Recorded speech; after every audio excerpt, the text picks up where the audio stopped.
All right, so welcome back from a really long break. So today we will resume our lecture on the main memory. Now that we talk about multiprocessor, we talk about coherency.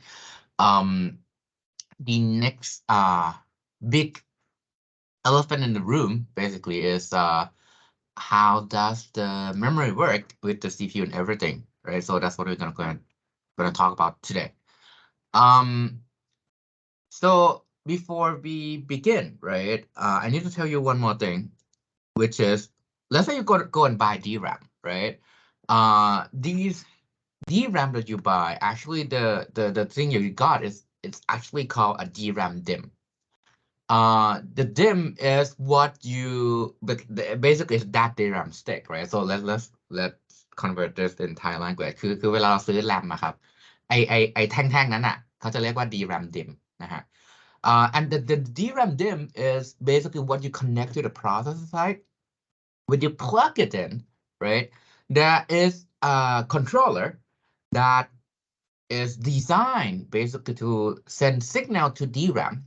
We call this the controller, the memory controller, right? And if you somehow zoom into the DRAM DIMM, this is basically a pretty complicated logic that broken down into much smaller unit. And the goal of doing that is to make sure that you can always try to send as many data out to the CPU as much as possible in parallel. Basically, it would allow you to service a lot of parallel DRAM requests, right? So the units are, the biggest would be the DRAM channel, then the rank, bank, row, and then the cell. The cell is basically where the individual bits, ones and zero, are being stored. And currently, this cell consists of one transistor, one capacitor. We use a transistor as a switch, essentially, to access, right? To access the value of the transistor. This is basically your storage, right? It stores 1 or 0. If there's electron, it's a 1. If there's no electrons, it's a 0. Some DRAM manufacturer use the inverse of that. If there's an electron, it's 0. If there's no electron, it's 1. But essentially, that's going to be in the capacitor. You measure the voltage, right? You measure the voltage in the capacitor. And let's say this is the max voltage, right? If it's greater than half, it's going to be one number. If it's lower than half, it's a different number. And that's how you can store 0 and 1 into the DRAM cell. The word DIMM stands for dual inline memory module. Basically, it means that DRAM is capable of sending data out for both positive clock edge and negative clock edge. So what it means is, let's say you're looking at a clock signal that looks like this, right? So this is your clock, right? Usually the region between a clock cycle, this is one clock cycle, right? So a typical logic design, you can send a data through one of the clock cycle. So that's your data, right? And this basically means that you can send one piece of data per cycle. But for the dual inline memory module, it's a design specifically that it allows DRAM to send one piece of data on one side of the clock and another piece of data on the different side of the clock. So that way you can send double data rate.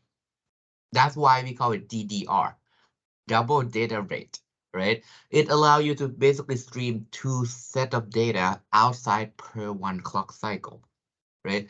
And during each time interval, DRAM basically can only transfer a limited amount of data because these are wiring, right? Each wire can have the on and off status. So at any given time, it can have one value. This is the bandwidth. It limits what can be transferred inside and outside of DRAM, right?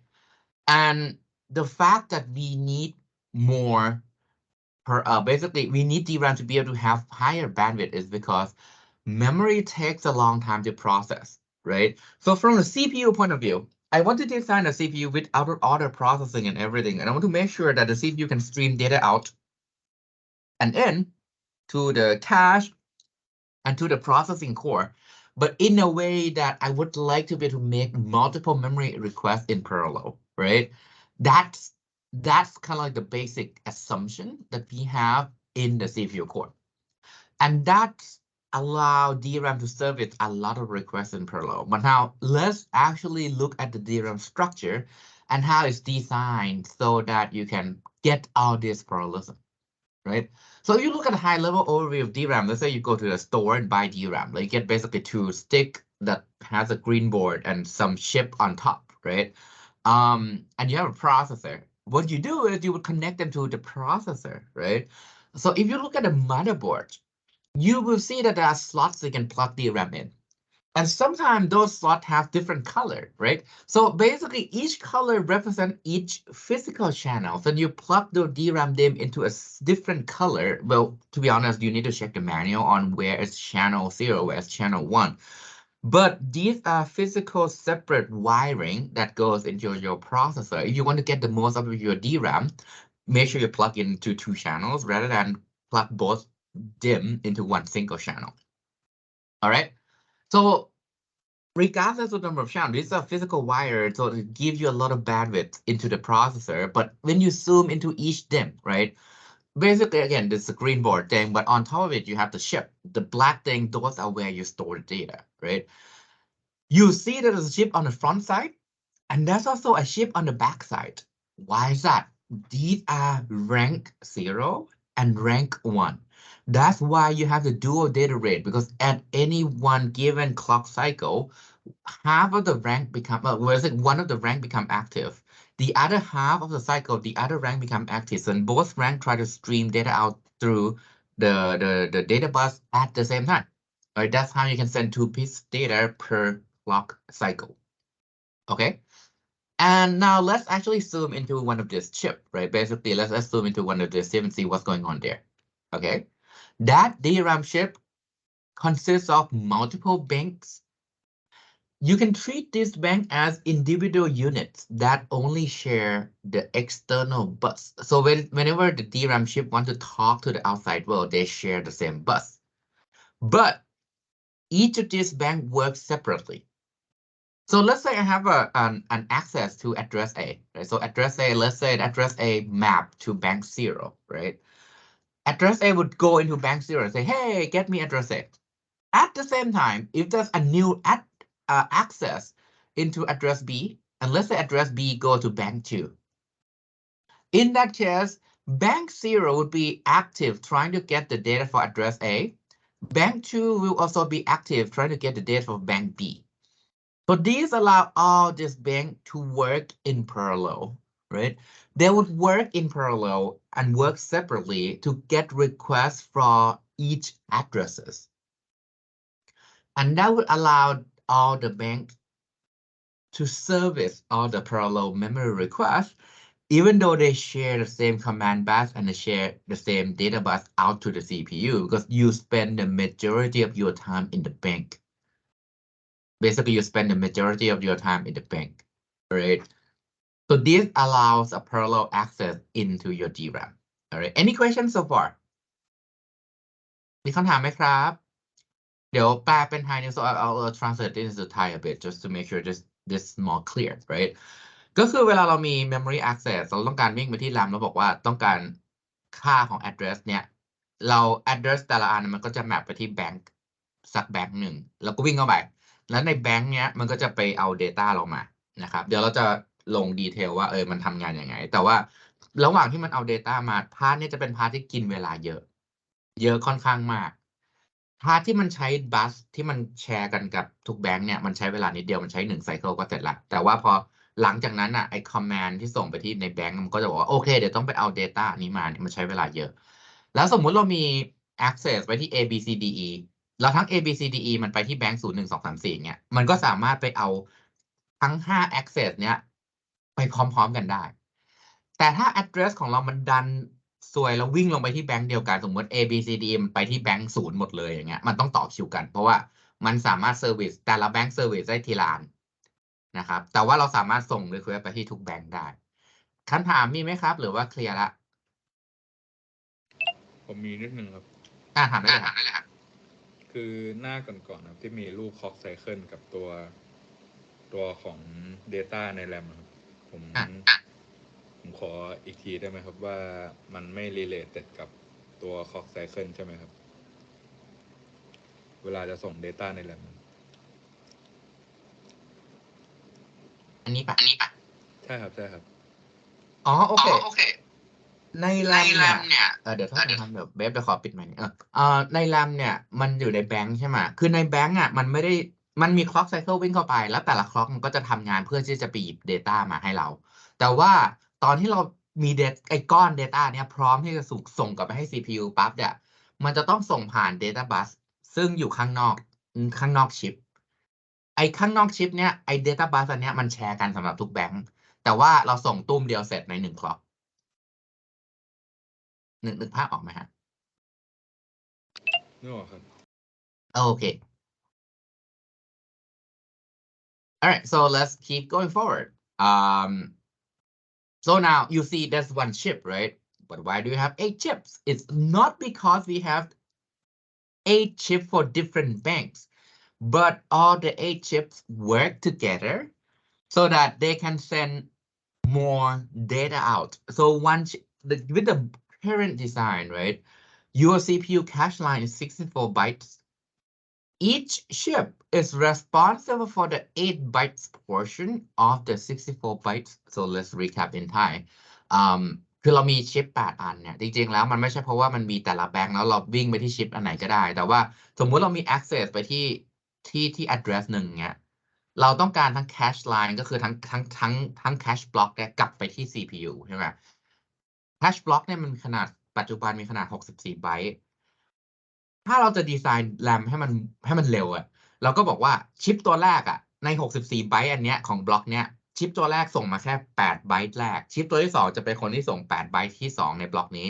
ชิปตัวที่3จะส่ง8 ไบต์อันที่3เพราะฉะนั้นพอเรามี8ชิปมันก็จะส่ง8คูณ8เท่ากับ64 ไบต์ออกมาได้ในตุ้มคือตุ้มเดียวแล้วเราได้เลย64 ไบต์นะครับ So again, DRAM channel is physically connected to the processor. They have their own data bus, command bus, and the address bus. So these are physically independent from each other channel. And it has its own memory controller that sends a series of DRAM commands to read and write data to the DRAM cell. These allow a lot of memory level parallelism. Basically, whenever you send requests to channel 0 and channel 1, they are independent. There's no way they can interfere. There's no way they'll queue up. You get more bandwidth just adding the channel. But adding channels, again, can be costly, right? So unless you look at high bandwidth memory, the number of channels, you're still limited to like between 2 to 4, right? With the modern day data center, you have high bandwidth memory, you have way more channels. Then you have the DRAM rank that contains multiple DRAM chips. These work together as a rank to send and retrieve data from the chip. And here's the thing. Because DRAM clock is way slower than a CPU clock, right? So multiple rank can utilize the bus while other rank is busy. This is fundamentally the concept behind the dual inline memory module with the DDR, double data rate. As I said earlier, right? Rank 0 can stream data out, while at the same time in the other negative edge of the clock, rank 1 will send the data out. Then you have the DRAM bank, which is in the chip. These allow you to transfer the data in parallel and also get more MLP, memory level parallelism. They have a share command bus, so you can only send one command at a time, but most of the time you're going to spend the time inside the bank. So when the controller is knowing that so many banks is responsible for sending out all the commands through all the bank in order to basically fetch the data from all the bank together. All right. So now let's move on. So we talked about this a little bit already. What is the memory controller? All right. So when you have a lot of banks, somehow we call this bank level parallelism. Basically means that I can send memory access for each addresses that you want to go into across multiple banks to allow more throughput. Basically, the access are in practice are serviced in parallel, right? We call this bank level parallelisms. And inside the DRAM structure, the actual charges are stored in DRAM cell. The thing is, the capacitor, the electron stored there is so small, right? You can basically, with the technology node that keep getting smaller and smaller and smaller, there's so many electrons inside your capacitor. At some point, you cannot sense them. It's too small, right? So the idea is to actually read something from DRAM, I first need to amplify the signal. So if there's electron, I need to amplify them to be higher value, to have an actual voltage value that I can sense, right? Then if there's no electrons, I need to also be amplified so that it's completely empty. These allow uh, basically the ability to read something from your DRAM, right? So the charge essentially need to be amplified, and the amplifier, basically there's a name for that. It's called the sense amplifier or the row buffer. All right. So DRAM use sense amplifier to amplify the data. They are being stored in this row buffer. And only data in the row buffer can be read. You cannot directly go into your DRAM cell and say, hey, what's the value in there? It's too hard to sense that. All right. So again, as I said, you need to make sure data is in the row buffer before you can read and write anything.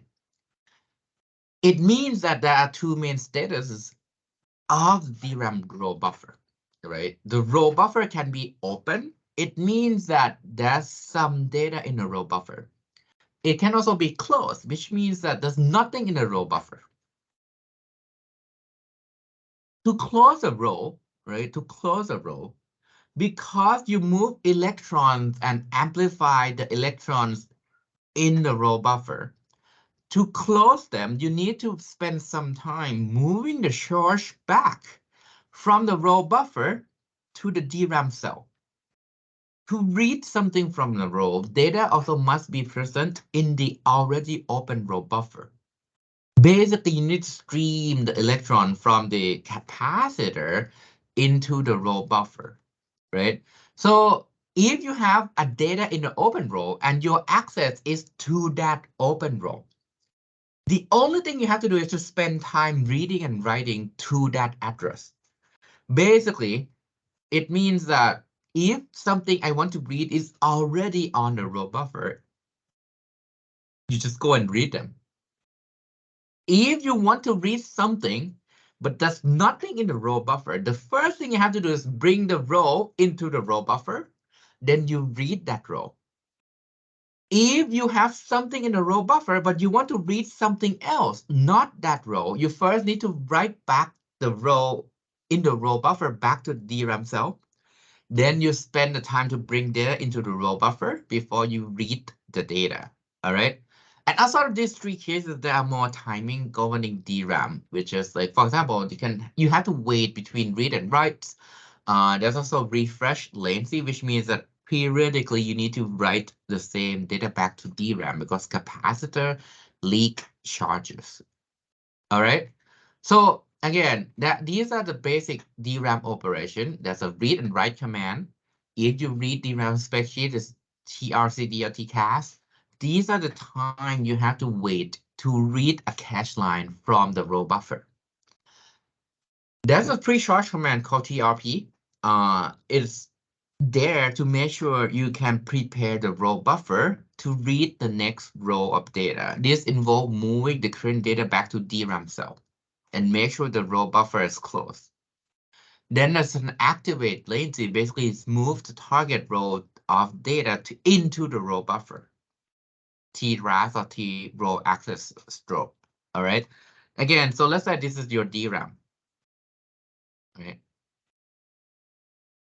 And this is your row buffer.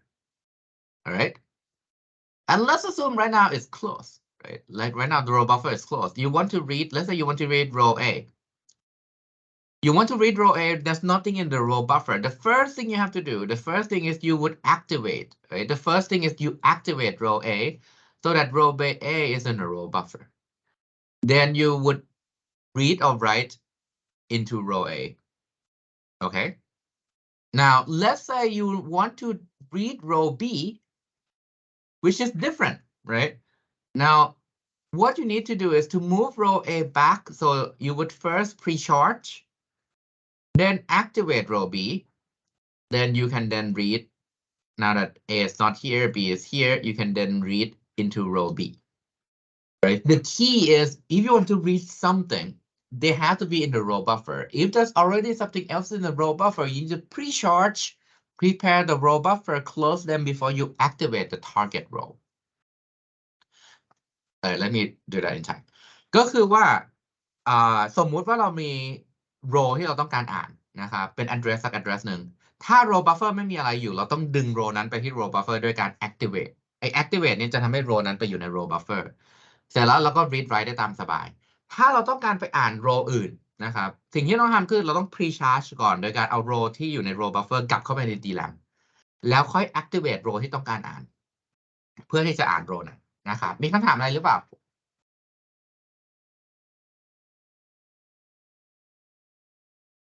All right, so the normal sequence of operation, you pre-charge, activate, read, write, but pre-charge can be done preemptively. If you say, hey, this row I open will not be needed, I know ahead of time, I pre-charge ahead of time.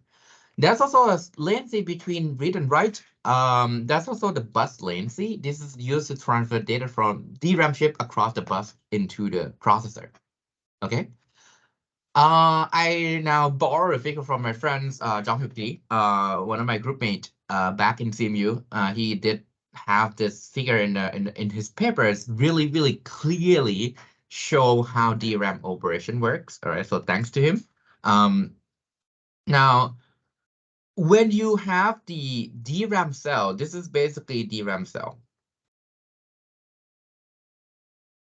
And as you can see, it's a really small capacitor, right?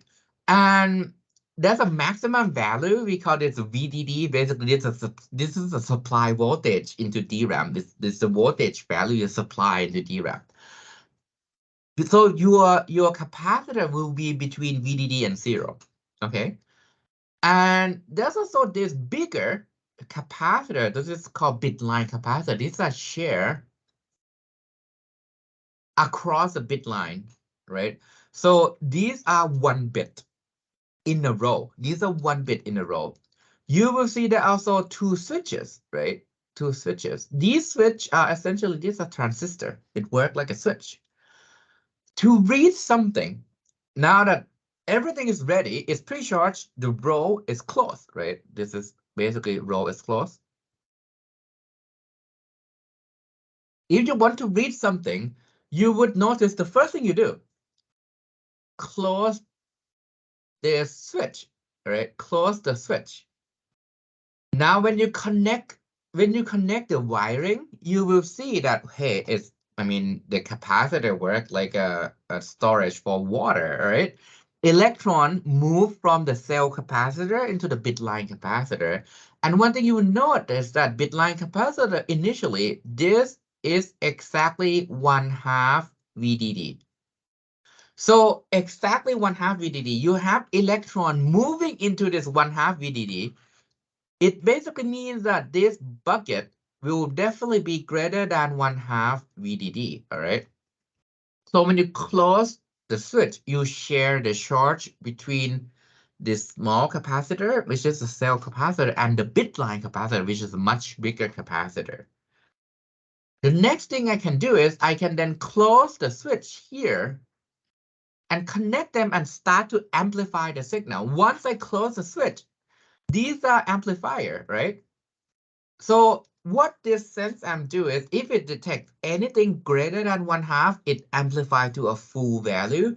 If it detects anything lower than 1/2, it drains everything out. So in this case, it's more than 1/2. So you fill up the electron everywhere here.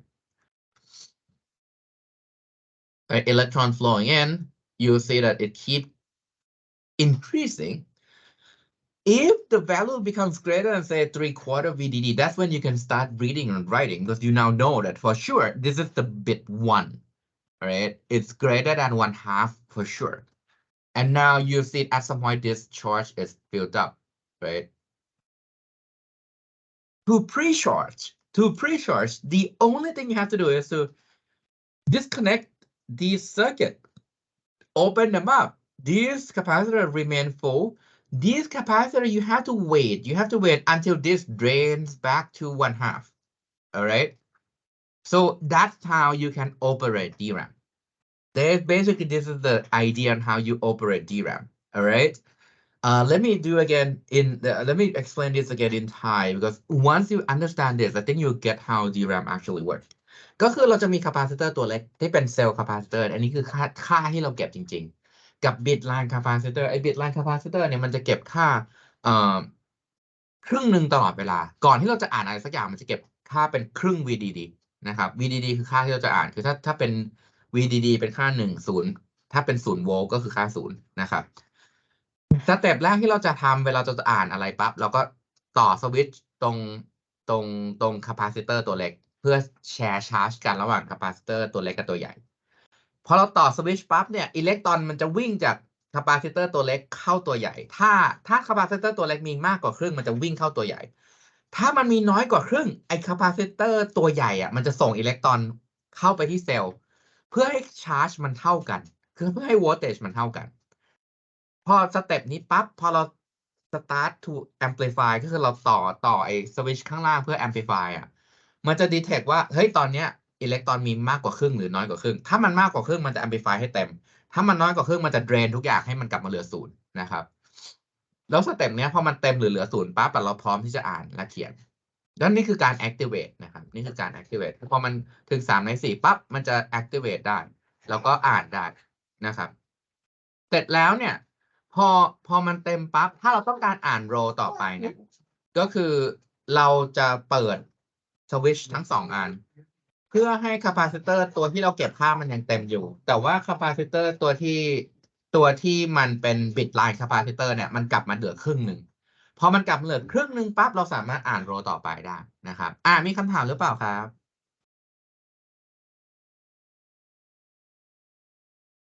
ไม่มีเนาะหรืออึ้งอยู่โอเคสมมติว่าไม่อึ้งอยู่แล้วกันคือถ้ามีคำถามอะไรถามได้นะครับยิมพิมพ์คำถามมาในแชทของ Microsoft Teams ได้เลยโอเคนะครับ Alright, so that's how DRAM operate. Okay, and as you can see here, if I open a row and something is already in a row buffer, accessing the data in that row is going to be faster than accessing the data on a different row, right? We call this phenomenon the row buffer hit. Accessing the data in different rows is slower because you need to activate a pre-charge. So most of the time, when you're looking at how you should manage DRAM, the memory scheduler not just sending requests through all the banks, it tries to send requests to the same row because this maximizes the DRAM bandwidth. Okay, we call this row buffer locality, and the scheduler is responsible for maximizing bank level parallelism. Basically, it means that I want to send requests to all the banks. Then within each bank, I want to make sure that I send the request to the same row so that I can get to access the data faster. I don't have to activate or pre-charge as often. All right. So if you look at a controller, basically is a logic where it connects to the processor, and the processor can send memory requests, if you will. These memory requests are, give me a second. My cat sneaked in. Oh.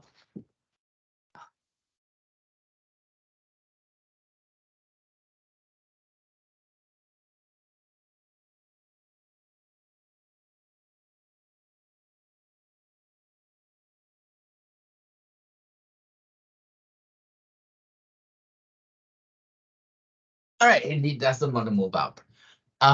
Anyway, give up.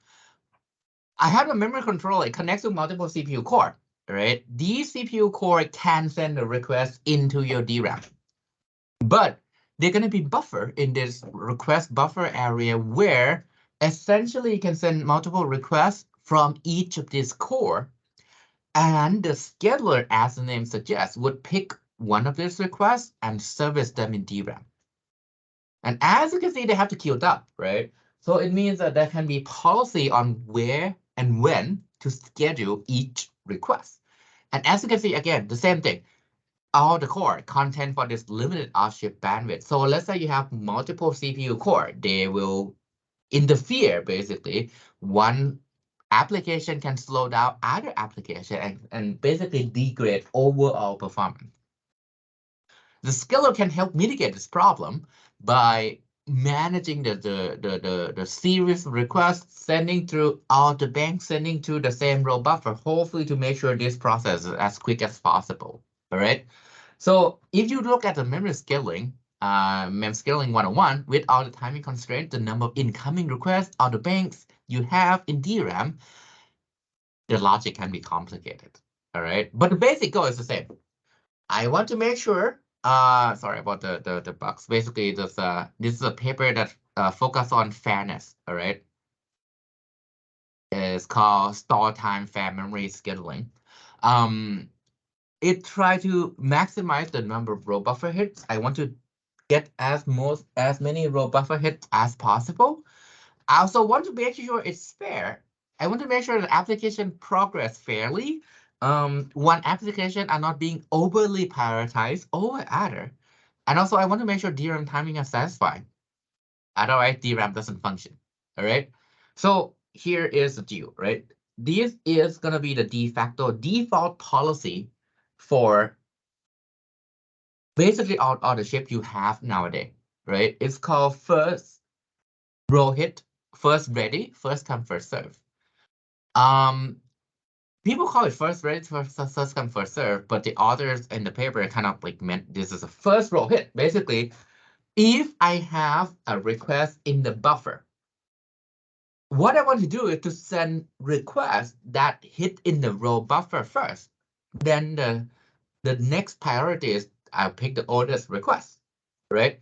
So one example of this is, let's say I have request to row A, then row B, then another request back to row A, then to row B, to row A, to row C, right? And this is time. So the left side is the oldest, the right side is the youngest, right? Your scheduler will first, well, there's nothing in the row buffer, so I send request to row A. Row A is in the row buffer. It will start to look at the request in the buffer and say, hey, there are two more requests to row A. This request and this request. So it's open row A, read them, keep reading row A for these two more requests, then open row B because that's the oldest requests that are coming next. Read one more request to row B and then open row C and read to row C. Basically, first, whatever is in the row buffer, I do that first. Then I would do whatever is the oldest request in my chain. All right. One thing that can go wrong is I can have one application that always goes to the same row. It would mean that that application would always be prioritized. All right. So most modern processors would actually, they are aware of this, right? So they would kind of consider each application progress. One thing I can do is I would use the variant of FRFCFS, which we call FRCFS with the cap. Basically, if you wait in the scheduler for X number of cycle, you have the most priority, even though you are not hitting in the same row. Basically, you have the threshold that says if you wait for the in scheduler for this long, you can go. All right, and that's it. That's the key idea. Okay. Now, the next thing I need to kind of talk about before we take a quick break is memory mapping. Basically, when you have an address, right? You have an address. Oh, sorry. You have an address. The address can go into different channel, to different bank, and to different row. The problem is, how do I determine what channel do I go to, what bank do I go to, what row do I go to based on the address? This is kind of similar to when you look at the cache tag and the cache index, right? So when you want to place data across DRAM, it's going to be in your data, it's going to be in one of the channel, rank, and bank, right? So there must be a way to systematically store all the data across the DRAM structure. Okay, we call this the memory mapping. And that trade-off, basically, programmer write the program in a certain way. It has some pattern. In many patterns, for example, you would do something like this, right? You would loop around for your array, right? This is your array. You will loop and access these data consecutively, right? And when we have this pattern, it means that I can exploit the pattern and make sure I put the data across this consecutive access to maybe across different banks, right? Again, in Thai ก็คือเวลาเราเขียนโปรแกรมอะครับก็บางโปรแกรมส่วนมากมันก็จะมีแบบ access array แล้วการ access มันก็จะมีบางทีเราก็จะ access แต่ตั้งแต่ตัวที่0ถึงตัวที่1 ล้านอะไรเงี้ยฮะสิ่งที่เราทำได้คือถ้าเราเจอว่าเฮ้ยมัน access แบบเนี้ยเราก็สามารถส่ง request ของแต่ละตัวที่มันต่อกันเนี่ยไปที่แต่ละแบงก์เพราะว่าถ้าเราไปที่แต่ละแบงก์อ่ะเราสามารถ access พวกนี้ไปพร้อมๆกันได้นะครับ so data typically stream across the memory location. So if you look at memory mapping, there are some primary, basically these are the common mapping methods, right? You can look at cache block interleaving or bank interleaving. So the idea behind cache block interleaving means that when I miss in the cache, basically when I'm streaming to my array, when I access the next cache block, most of the time it's going to be a cache miss, right? So when you have a cache miss, you generate the request to DRAM, say, hey, I want that data. One thing you can do is to map that to a different bank. Again, the idea type ก็คือถ้าเรา access array เราไปเรื่อยๆ1 2 3 4 5 6แล้วถ้ามันอยู่ใน cache block เดียวกันอ่ะมันก็จะเป็น cache hit ใช่ไหมก็ไม่มีปัญหาอะไรก็เร็วแต่พอมันไปที่ cache block อันข้างๆปั๊บมันก็จะกลายเป็น cache miss เทคนิคของ cache block interleaving ก็คือพอมันไป cache block ต่อไปปั๊บเราก็แมปไปที่แบงก์ต่อไปเลยเพราะฉะนั้น miss ตัวแรกก็จะเป็นไปที่แบงก์0ตัวต่อไปไปที่แบงก์1เราก็จะสามารถ service ไอ้พวกเนี้ยไปพร้อมกันได้นะครับthe benefit is it gives you a lot of memory level parallelisms. You can parallelize sequential access because when you stream through a bunch of cache blocks, right, it generates a lot of requests to DRAM at the same time. You can also do something like row interleaving. Row interleavings mean if I have a next cache block, I make sure they go to the same bank, same row, right? Same bank, same row, or sequential data can go to consecutive row across different DRAM bank. So if you actually are on a different row, if you're on a different row, you make sure you go to bank 0, then bank 1, bank 2. So different requests to different row go to different bank, but requests from consecutive cache block on the same row go to the same bank so that it has a row buffer hit, right?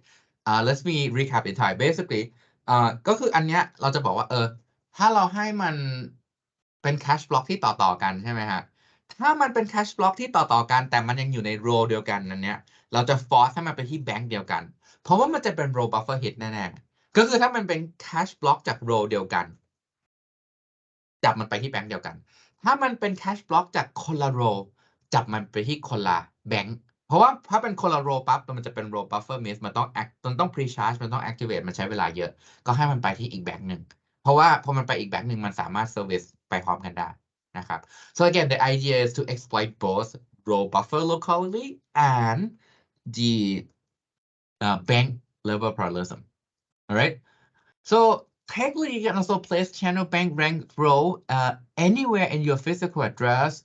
You can use a combination of bits. Basically these are your choice. You have the power to say what bits go to the banks, what bits go to the row, and that way you can control where your access would go. All right. You can also use it to partition DRAM, saying, hey, application 1 can only go to bank 0 and 1, application 2 go to bank 3, 4, and 5, right? A more common technique is through page coloring, which you would force certain access to one channel or two channel. That would separate out access across each channel because OS has the control over the virtual to physical mapping. Okay. All right. So For the example, I think we'll use the practice exam. This is much better. So we'll do that toward the end, right? Before you, when we do a recap toward the end of the semester. So I'll put everything together. I'll do a practice exam all on this particular topic. All right. So that way we a little bit more time efficient. Okay. Now, before we switch over to the next topic, any question? มีคำถามไหมครับ เดี๋ยวเราเบรกกัน10 นาที 15 นาทีก็ได้ครับ แล้วก็เดี๋ยวมีคำถามถามได้เลยนะครับ เดี๋ยวขอปิด recording ก่อนเนาะ เพราะว่าจะเบรกก่อน